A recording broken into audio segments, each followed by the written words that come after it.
Hello दोस्तों, आप सभी का स्वागत है हमारे YouTube channel ultimate education centre पर। हमने जो सुबह 7 बजे चाइना की सभ्यता का पार्ट 2 जो लाइव सेशन में थे वो बहुत अच्छे थे। जितने भी व्यूअर आए थे उन्होंने सब ने अच्छा रिस्पॉन्स दिया, अच्छे अच्छे कमेंट आई, व्हाट्सएप पर भी आई।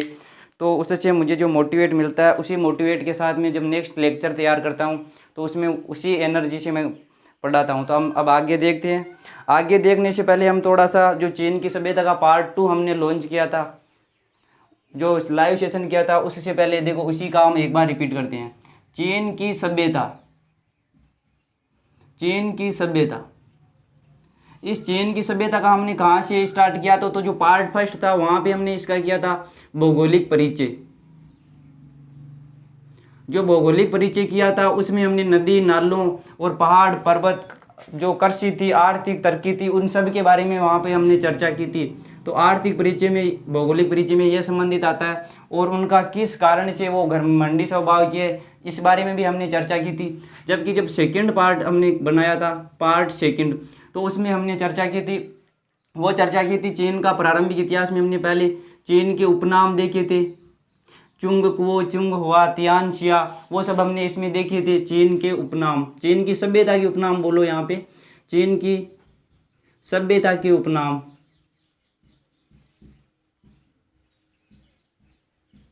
अब 3-4 नाम बताए थे मैंने, चुंग कुओ, चुंग हुआ, तियानशिया। इसके अलावा एक मैंने बोला था खिताई। जो खिताई वर्ड है वो है चाइना है, वो अपने से पश्चिमी देशों में, मैंने यहाँ पे मैप से बताया था, जो जुगेरियन श्रेणी है वो यूरोप और एशिया को एक साथ जोड़ती है। तो वहाँ पे जो इस साइड वाला पश्चिमी देश है, तो वहाँ पर चीन अपने से पश्चिमी देशों में खिताई नाम से फेमस था। और वहीं पे हमने बात की थी कि ये नाम है वो रूस में भी आज है। कल एक चीज़ ये छुटी थी कि जो मार्को पोलो ने अपने वर्णन में जिस चीन का जो उल्लेख किया है वो किस नाम से किया था, तो वो वहाँ पे छुटा था के थे। जो चाइना का जो नाम उसने उल्लेख किया वो के थे नाम से किया है, किसने? मार्को पोलो ने। तो और मार्को पोलो के बारे में हमने चर्चा की थी कि वो कहाँ का निवासी था, व्यापारी था या खोजकर्ता था, उसके बारे में भी हमने डिटेल में चर्चा की थी। वो भारत में भी आया था। इसके बाद में हमने अनुश्रुतियों की बात की थी। अनुश्रुतियों में हमने पानकू की बात की थी एक तो, और एक की पानकू के बाद में हमने जब इतिहासकारों की बात की थी तो वहाँ पे की थी फुस्सी की। अगर आपने वो वीडियो नहीं देखा है तो जाके पहले ज़रूर देख लेना, क्योंकि यह सब वीडियो उसी के आगे चलने वाला है और उससे मैं वापस लिंक भी करवाऊंगा। तो आप ध्यान देकर पहले वो देख ले और उसके बाद में ये देखना। अनुश्रुतियों में हमने बात की थी पानकू की। अब पानकू कौन है, कहाँ से आया, इसने क्या क्या किया, वो सब हमने पहले वाले पार्ट में चर्चा कर ली। अब जो आएगा उसमें भी इसके बारे में भी चर्चा हो चुकी थी, वो हुआ था फूसी। अब फूसी शब्द का अर्थ क्या होता है? पूछी का मतलब होता है फूड। मैंने ट्रिक भी बताई थी। शी मतलब होता है मतलब मारने वाला, तो भोजन के लिए मारने वाले। हमने फूसी की चर्चा कर ली थी। उसके बाद में जब हम आज चर्चा करेंगे वो करेंगे सन नुंग की। तो देखो एक बार मैं इसको साफ कर लेता हूँ, आप ध्यान लगाकर, ईयरफोन लगाकर, हेडफोन लगाकर सुनना, एक बार में ये क्लियर हो जाएगा, पक्की बात है। अब देखो, आप देखो, इसके बाद में हम चर्चा करेंगे सन नुंग।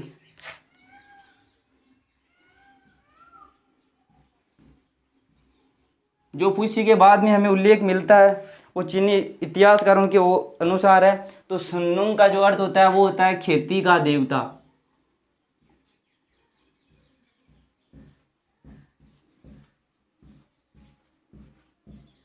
जो ये है खेती का देवता। अब एक बात यहाँ पे ध्यान देने योग्य बात यह है कि इसे खेती का देवता क्यों कहा जाता है? तो इसीलिए कहा जाता है कि इसने जो भी काम किए थे वो सब कुछ खेती से संबंधित थे।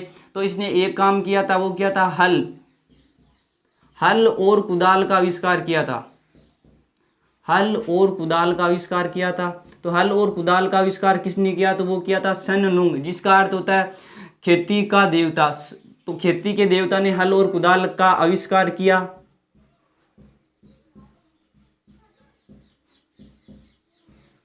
और आविष्कार किया, इससे क्या हुई? खेती। अब खेती में भी यहाँ पे एक ध्यान देने योग्य बात यह है कि जो चीन की सभ्यता है वो हवांगो नदी के किनारे पर स्थित है। तो जो खेती थी, जो हल और कुदाल की सहायता से जो हो रही थी, वो दलदली भूमि पर भी अब खेती की जाने लगी थी। दलदली दलदली भूमि पर भी अब इसके द्वारा खेती की जाने लगी हल और कुदाल का आविष्कार होने के बाद। इसके अलावा एक और इसे ना, एक इसे कृषि का देवता या खेती का देवता एक सेम ही है, वो भी आपको मिल सकता है, कृषि का देवता। और इसके अलावा इसे कहा जाता है खेती से ही संबंधित है आयुर्वेद, आयुर्वेद का जनक भी इसे कहा जाता है। तो आपको यह भी ध्यान देना है कि जो आयुर्वेद का जनक किसे कहा जाता है,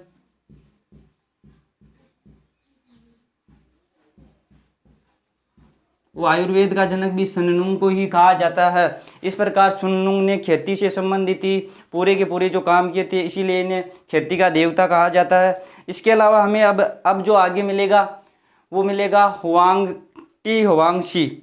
नाम बहुत अजीब है, इसीलिए इनका थोड़ा नाम उच्चारण में दिक्कत आ रही है। जो चीन के प्रारंभिक शासकों में आए थे उनका नाम था हुआंग टी। उसका क्या नाम था, हुआंग टी। देखो यहाँ पे एक बहुत अच्छी चीज लिंक होने वाली है, हुआंग टी।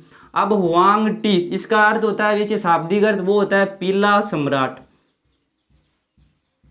अब इसको याद कैसे करना है, तो याद इस प्रकार करना है कि जो ये चीन की सभ्यता है, चीन की सभ्यता कौन सी नदी पर है, चीन की सभ्यता है वो है हवांगबो नदी पर, हवांगबो नदी पर है। और इस नदी को कहा जाता है पीली नदी। क्या कहा जाता है, पीली नदी। और पीली नदी कहाँ से होकर बहती है, कहाँ से निकलती है, वो सब हमने पार्ट फर्स्ट किया था, वहाँ पे इसके बारे में चर्चा की थी। तो देखिए आप यहाँ पे क्या देखना है कि ये हुआंग और जो है हवांगबो, इन दोनों का शब्द सेम सा मिल रहा है। जबकि ये हवांगबो नदी है, इसका जो पीली नदी कहा जाता है, ये लोइस के पठार से होकर बहती है। ये जो पठार पढ़ेंगे हम, जैसे अलग अलग प्रकार के पठार पढ़ेंगे, ज्वालामुखी का पठार, इसके लिए हमारे पास एक है टीचर, वो इसी के ऊपर काम कर रहे हैं। बहुत जल्दी वो अपना वो है वीडियो बनाकर आपके सामने आएंगे। जो लोइस के पठार से ये होकर बहती है, और लोइस का पठार है, इसकी मिट्टी भी है वो पीली है। इसीलिए जब इस नदी, यह नदी यहाँ से होकर निकलती है तो इसका जो होता है वो जल वो पीला हो जाता है, इसीलिए इसे पीली नदी कहा जाता है। तो आप यहाँ से याद रखना कि हुआंग टी है, इसे पीला सम्राट कहा जाता है। और यह जो चीन की सभ्यता है इसका नाम भी हुआंगबो नदी है, तो यह भी पीली नदी है। तो दोनों का याद रखना आप, सेम है कि पीली नदी है और पीला ही सम्राट है। हुआंगबो भी इसके साथ में सेम सा की मिल रहा है। इसके अलावा जो चीन का ऐतिहासिक संवत हुआ था, अब ऐतिहासिक संवत क्या होता है, जैसे हम इंडिया की जब हिस्ट्री पढ़ते हैं तो वहाँ पे पढ़ते हैं विक्रम संवत कब हुआ था। इसके अलावा और भी जैसे कनिष्क का अलग है, और मतलब और भी ज़्यादा है, तो हम पढ़ते हैं हुआंग टी के समय हुआ था चीन के इतिहास में प्रथम या प्रारंभिक यह है, प्रारंभिक संवत या प्रथम संवत है, उसका जो है यहाँ से स्टार्ट हुआ था, प्रथम संवत यहाँ से स्टार्ट हुआ था। अब यहाँ पे एक और बहुत ज़्यादा मोस्ट क्वेश्चन बनता है, वो बनता है लीतजू का। अब ये लीतजू कौन है, इसका इस हुआंग टी से क्या कनेक्शन है, ये बहुत अच्छा क्वेश्चन बनता है। तो इसके बारे में हम थोड़ी सी चर्चा कर लेते हैं। तो देखिए जो ये हुआंग टी है, कौन है हुआंग टी, इस हुआंग टी की पत्नी का नाम है लीतजू। अब हमने इस लीतजू के बारे में क्यों पढ़ा, तो हम इसीलिए पढ़ते हैं कि इसने कुछ किया है। तो इसने किया था जो रेशम के जो कीट होते हैं, शहतूत के पेड़ पर पाले जाते हैं, रेशम के कीट जो शहतूत के पेड़ पर पाले जाते हैं, वो सबसे पहले किसने सिखाए, तो वो लीतजू ने सिखाए थे। सबसे पहले रेशम के कीटों का पालन किया,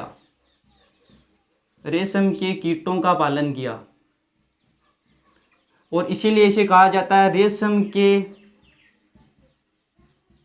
रेशम उद्योग या रेशम के धंधे की जननी कहा जाता है। इसे रेशम के धंधे की जननी, सेम टू सेम शब्द लिखा है किताब में कि रेशम के धंधे की जननी कहा जाता है इसे।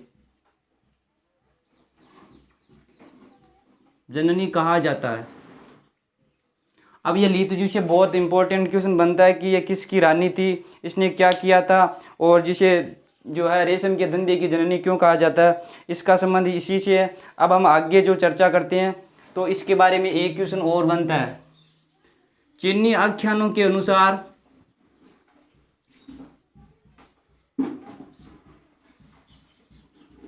चीनी आख्यानों के अनुसार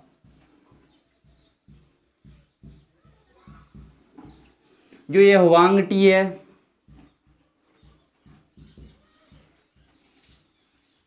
इसे चीनी सभ्यता का जनक भी माना जाता है। पान को हो गया, फुशी हो गया, अब ये एक और आ गया हुआंग टी।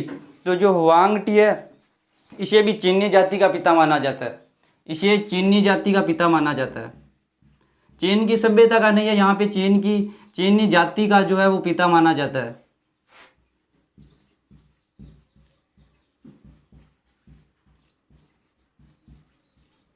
चीनी जाति का पिता माना जाता है। इसके अलावा यहाँ से एक क्वेश्चन और बनता है, वो बहुत इंपॉर्टेंट है। वो क्वेश्चन ये है, जो इसके समय में जो आविष्कार हुए थे वो बहुत महत्वपूर्ण है। तो देखो इसके समय में कौन कौन से आविष्कार हुए थे, तो आप नोट करते रहना और ध्यान से सुनते रहना, बहुत अच्छा है। और मतलब जो कंटेंट है वो भी अच्छा है। तो आविष्कार में हुआ था एक तो वेशभूषा, वेशभूषा है। वेशभूषा में एक टोपी है। टोपी के अलावा इसके जो है वहाँ पे हुआ था कुतुबनुमा।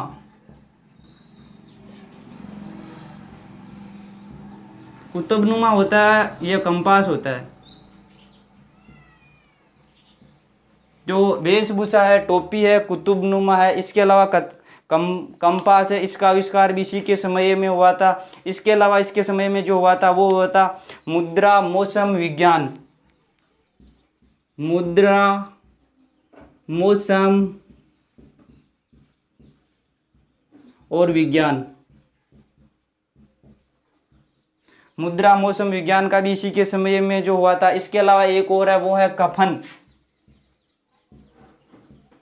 कफन आदि का आविष्कार इसके समय में हुआ था। इस प्रकार हम देख सकते हैं जो हुआंग टी है इसके शासन काल में हुआ था। एक तो आविष्कार किस किस का, वेशभूषा, टोपी, कुतुबनुमा, कंपास, मुद्रा। ये कुतुबनुमा और कंपास एक ही चीज़ होती है, अलग अलग नहीं है। मौसम से यहाँ पे है मौसम विज्ञान है, जो ये मौसम विज्ञान है। इसके अलावा कफन है, इसके शासन काल में है, वो आविष्कार हुआ था। अब यहाँ पे एक और शब्द आता है कि इसका जो बनता है वो बनता है एक बहुत इम्पोर्टेंट में, वो है इतिहास मंत्री। जो इसके समय में एक इतिहास मंत्री था जिसने इसके समय की जो पूरी घटनाएं थी वो लिखी थी, उसका नाम था छांग चे। उसका क्या नाम था, तो उसका नाम था छांग चे। छांग और चे ये चाइनीज शब्द है, छांग चे। जो ये छांग चे है इसका शाब्दिक अर्थ तो कुछ है नहीं, ये एक इतिहास मंत्री था। तो इसने क्या किया था, तो इसने किया था राजकीय आज्ञा से,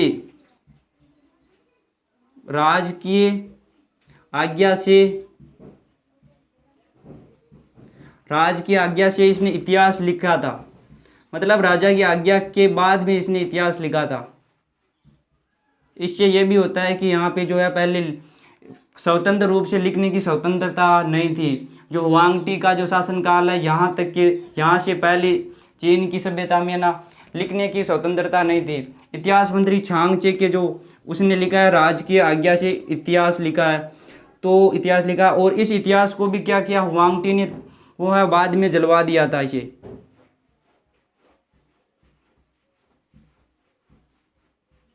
अब यहाँ पे इतिहास मंत्री की बात आई है, तो इतिहास मंत्री है, दो इतिहास मंत्री और हम देखेंगे कि जो राजा बैठता था वो खुद इतिहास लिखवाता था और इसके लिए दो मंत्री रखते थे।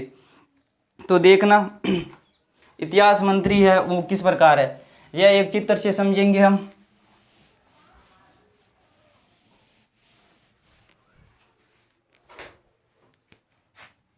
हुआंग टी, हुआंग टी का मतलब जो होता है वो होता ही है पीला सम्राट।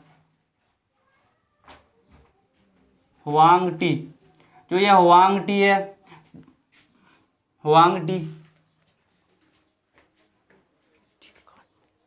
जो ये हुआंग टी है इसके समय में क्या हुआ था, इतिहास मंत्री की हम बात कर रहे थे। इतिहास मंत्री ये रखता था, एक तो जो था वो राज की आज्ञा से लिख रहा था, इसके अलावा दो ये खुद रखता था। तो देखिए जो ये मान लो यहाँ पे राजा बैठा है, तो एक तो यहाँ पे होता था बाईं तरफ और एक होता था यहाँ पे दाईं तरफ। बाईं तरफ वाले इतिहास मंत्री का अलग काम था और जो दाईं तरफ वाले थे उनका काम अलग था। जो बाईं तरफ वाला था वो लिखता था राजा की आज्ञाओं का संकलन करता था। ये राजा की आज्ञाओं का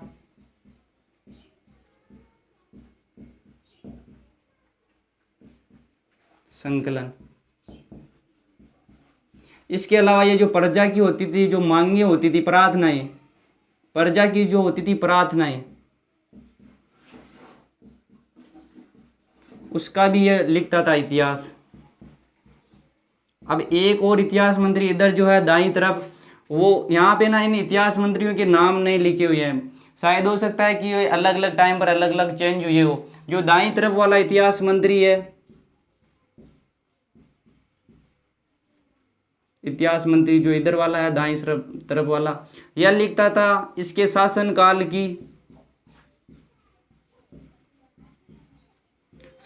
की जो घटनाएं थी, घटनाओं को यह तिथिवार लिखता था, तिथिवार लिखता था। अब और जो ये पूरा इतिहास लिखा गया था, तो ये इतिहास अभी तक मिला नहीं है। तो ये मिला नहीं है तो इसका क्या हुआ, तो इसका देखना अब क्या हुआ था। जब तीसरी शताब्दी ईसा पूर्व में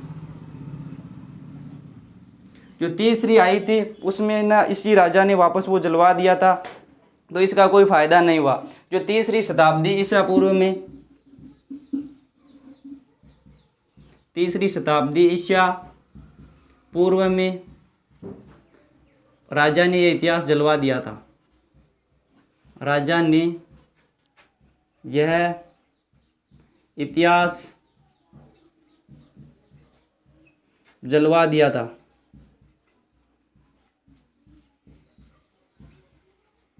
इस प्रकार यह लिखा गया इतिहास है वो वहीं पर सिमट गया, जल गया। इसके बाद में हम पढ़ते हैं, तो यहाँ पे अब हम पढ़ेंगे जो इतनी देर हम पढ़ रहे थे तो ये एक एक सम्राट के बारे में पढ़ रहे थे।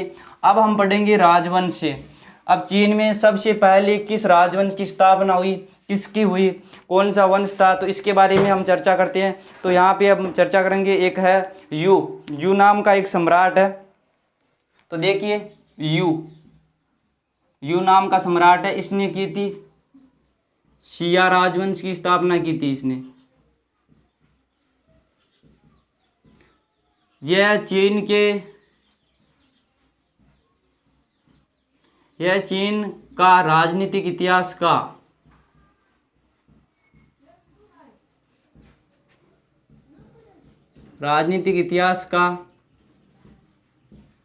चीन का राजनीतिक इतिहास का प्रथम राजवंश है। इससे पहले हम सम्राट वाइज पढ़ रहे थे, यहीं से यहाँ पे ना उत्तराधिकार वाला वो सिस्टम चालू होता है। तो इतिहास का ये प्रथम राजवंश था चीन के। अब इस शिया शब्द का अर्थ क्या है, जो इसने इसकी स्थापना तो कर दी, लेकिन जो इसका अर्थ क्या है, तो जो इसका अर्थ होता है वो होता है सभ्यता। जो इसका अर्थ होता है वो होता है सभ्यता। कहाँ की सभ्यता, चीन की सभ्यता। तो यहाँ से जो है चीन का जो सभ्यता शब्द है वो इस शिया राजवंश से निकला है। और जो इसका शासनकाल है वो शासनकाल है 2205 ईस्वी से 1766 ईस्वी में। 2205 से 1765 ईसा पूर्व में। अब यहाँ पे ईसा पूर्व की बात आई है, तो जब हम सिंधु सभ्यता का इतिहास पढ़ते हैं, कौन सी सभ्यता का, सिंधु सभ्यता का, तो हम यहाँ पे सिंधु सभ्यता का है वो काल है, इस सभ्यता के काल से हम ना कनेक्शन करते हैं कि क्या लिंक हो सकता है। तो देखिए इसका हम लिंक पढ़ते हैं अलग अलग सोर्स के हिसाब से। लगभग 25,000 वर्ष, 25 ईसा पूर्वी से 17,000 ईसा पूर्वी के लगभग इसका हमें पढ़ते हैं। तो इसका जो टाइम पीरियड है वो सेम ही है, शिया राजवंश और सिंधु सभ्यता का। किस सभ्यता का? सिंधु सभ्यता। और जो शिया मतलब शिया का शाब्दिक अर्थ होता है सभ्यता। और ये शिया वंश की स्थापना की थी, वो की थी यू नामक राजा ने। अब इस यू नामक राजा ने एक काम और किया था, जो हवांग वो नदी थी, और माना जाता है कि इसकी जो पहले और भी ज़्यादा सहायक नदियाँ थी, अभी तो एक ही सहायक नदी है, वो है वी हो। इसके अलावा उस टाइम में वहाँ पर थी 9 बड़ी नदियाँ। इतिहास में उल्लेख है कि 9 बड़ी नदियाँ,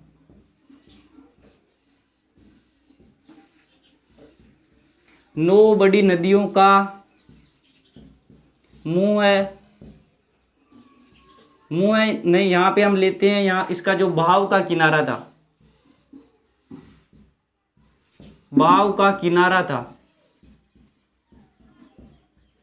उसको चौड़ा करवाकर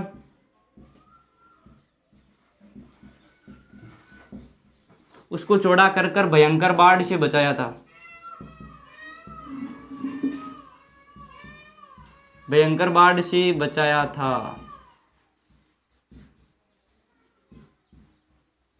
अगर बाढ़ की बात आती है तो इसे हवांग नदी को चीन का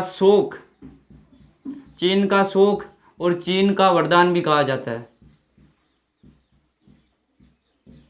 अब यहाँ पे देखिए, शब्दों के अर्थ को समझिए। हवांग वो नदी है, वो किस नदी के किनारे पे स्थित है? तो वो है हवांग वो नदी के किनारे पे है चीन की सभ्यता। जब यहाँ पे सभ्यता का जो उद्गम हुआ था, जो विकास हुआ था, वो हवांग वो नदी के किनारे पे हुआ था। इसीलिए इसे चीन की सभ्यता का वरदान कहा जाता है। जबकि चीन का शोक क्यों कहा जाता है?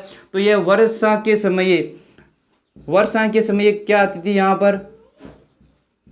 वर्षा के समय पर आती थी यहाँ पर बाढ़। अगर बाढ़ आएगी बार बार तो उससे क्या अत्यधिक नुकसान होगा जान माल का। इसीलिए यू ने क्या किया, 9 बड़ी नदियों का बहाव को, किनारा को उसने चौड़ा करवाया और उसे बाढ़ से बचाया था। इसीलिए इसे चीन का शोक भी कहा जाता है, इस हवांग नदी को। अब यहाँ पे मुंह चौड़ा करवाने से मतलब देखिए कैसे है। मान लो ये एक नदी है, ये दूसरी नदी बह रही है, तीसरी नदी बह रही है, चौथी नदी बह रही है। तो क्या किया, इनका जो है ये इनको एक ही कर दिया और इस प्रकार इसने मुंह चौड़ा करवा दिया। तो ये चीन की जो 9 नदियाँ थी, उन 9 नदियों का मुंह चौड़ा किसने करवाया? तो वो था यू। और इसी के साथ में इसी राजवंश का एक शासक आया था जिसका नाम था कू।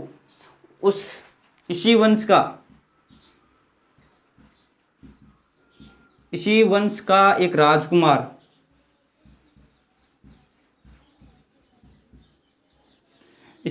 राजकुमार, आया था जिसका नाम था की। अब इस की क्या विशेषता है? तो की एक विशेषता है जो इम्पोर्टेंट है, ये बड़ा दुष्ट और पापी था। कैसा था? दुष्ट और पापी था।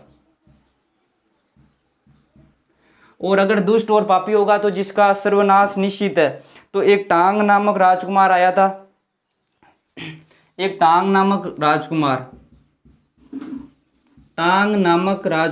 था।